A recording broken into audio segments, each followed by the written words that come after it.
आंब्यांची season संपण्याआधी एकदा ही recipe करून बघा, इतकी जबरदस्त होते. तर आणि एकदम सोपी पद्धत आहे.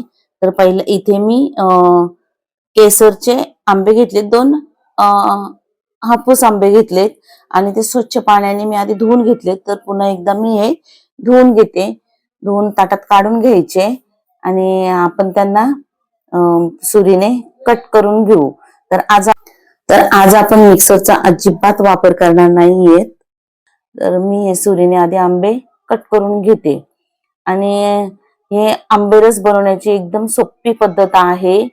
आणि तुम्ही रेसिपी बघितल्यानंतर तुम्हाला समजणार. आणि केसरी आंबे हे खूप गोड असतात, त्याच्यामुळे याच्यात साखरेचा पण वापर कमी केला जातो. तर आज तशीही मी साखरेचा वापर करणार नाहीये. तर मी आता आधी हे सगळे आंबे असे या पद्धतीने कट करून घेते. आणि तुम्ही पाहू शकता इथे मी मिक्सर न वापरता आज हा आंबेरस बनवणार आहे. तर इथे मी बाउल घेतलाय आणि आपला गाळण घेतलेली आहे, मोठी जी असते ती. आणि त्याच्यामध्ये आंबा या पद्धतीने आपल्याला करून घ्यायचे. किंवा आपल्याकडे जी पुरण बनवण्याची चाळण असते त्या चाळणीत पण तुम्ही करू शकता. आणि या पद्धतीने जर हा आंबा असा केला तर अजिबात त्याच्यात सालीला काही आंबा राहत नाही, एकदम व्यवस्थित केला जातो. आणि मिक्सर मधनं फिरवल्या पुन्हा आपल्याला तो गाळून घ्यायचा असतो. तर आपण जर ह्या गाळणीने चाळणीमधनं असा जर आंबा केला तर त्याला चाळण्याची पण गरज लागत नाही. तरी याच प्रकारे मी हा पूर्ण आंबा करून घेते. मी मगाशीच सांगितलं तुम्हाला की आज मी साखरेचा वापर करणार नाही. तर आज मी इथे ही धाग्यावाली साखर वापरते, जी आयुर्वेदिक असते. आणि शुगरचा पेशंट असेल त्यालाही आंबेरस खाता येईल. तर इथे मी केसरचे आंबे हे गोड असतात, त्याच्यामुळे इथे मी साखरेचा पण जास्त वापर करत नाहीये. मी 2 तुकडे घेतले, त्यातला एकच तुकडा मी हा बारीक खलबत्त्यात करून घेतलाय आणि तो टाकून घेतलाय. तसंच 1 चिमटीभर इतकं मी मीठ टाकलेलं आहे, काळा मीठ. अर्धा चमचा वेलची पूड, चांगला सुगंध येण्यासाठी. आणि आंबारस हा बादू नये म्हणून मी 1 चमचा साजूक तूप टाकून घेतलाय. ही सगळ्यात सिक्रेट आहे ही गोष्ट. आणि याच्यात तुम्ही पाणी किंवा दूध टाकू शकता. मी 2 चमचे पाणी टाकून घेतलंय.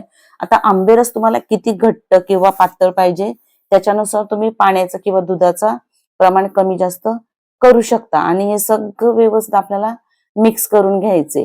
तर मला इतकं बॅटर हा पातळ पाहिजे, तर मी ते करून घेतलंय.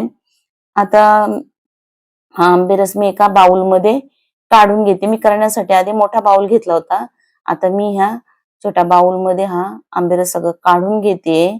आणि इथे मी थोडेसे ड्रायफ्रूट घेतलेले आहेत, ते ऑप्शनल आहेत. तुम्हाला जर नसेल टाकायचं स्किप केले तरी चालतील.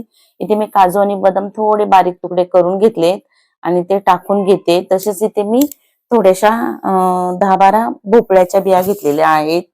किंवा भोपळ्याच्या बियाऐवजी तुम्ही पिस्ता पण टाकू शकता. आणि हे तुम्ही पाहू शकता किती सुंदर दिसतोय आणि चवीला पण अप्रतिम लागतोय. तर आता गरमी खूप आहे म्हणून आपल्याला आंबेरस मला थंड पाहिजे, तर मी अर्धा तासासाठी हा फ्रीज मध्ये ठेवून देते. आपल्याला डीप फ्रीजर मध्ये ठेवायचा नाहीये, तर नॉर्मल टेम्परेचर वरती आपल्याला हा बाउल अर्धा तासासाठी ठेवून द्यायचे. आणि इथे तयार आहे आपला मस्त थंड थंड असा हा आंबेरस. तर आज मी आंबेरस सोबत खाण्यासाठी पुऱ्या बनवलेल्या आहेत. आणि तुम्हाला पाहिजे तर तुम्ही पुरणपोळी किंवा तसंही आंबेरस खाऊ शकता. तर माझी इथपर्यंत रेसिपी जर बघितली आहे तर लगेचच तुम्ही माझ्या चॅनलला सबस्क्राईब करा, बाजूला असलेला बेलचा बटन दाबा आणि आवडली तर लाईक करा, मित्रपरिवारांमध्ये शेअर करा. तर मी इथे पुरी आणि आंबेरस तुम्हाला थोडस एक तुकडा तोडून खाऊन दाखवते. कसं झालं ते आपण खाऊन बघूया. आणि तुम्ही पण याच पद्धतीने आंबेरस बनवता का कमेंट करून मला सांगा. एकदम जबरदस्त आपलातून असा हा आंबेरस झालेला आहे. तर आज मी वरण भात, बटाट्याची भाजी, पुरी आणि आंबेरस बनवलेला आहे. तर चला पुन्हा भेटूया अशाच एखाद्या जबरदस्त आणि मस्त रेसिपी सोबत. तोपर्यंत मस्त खा आणि मस्त रहा.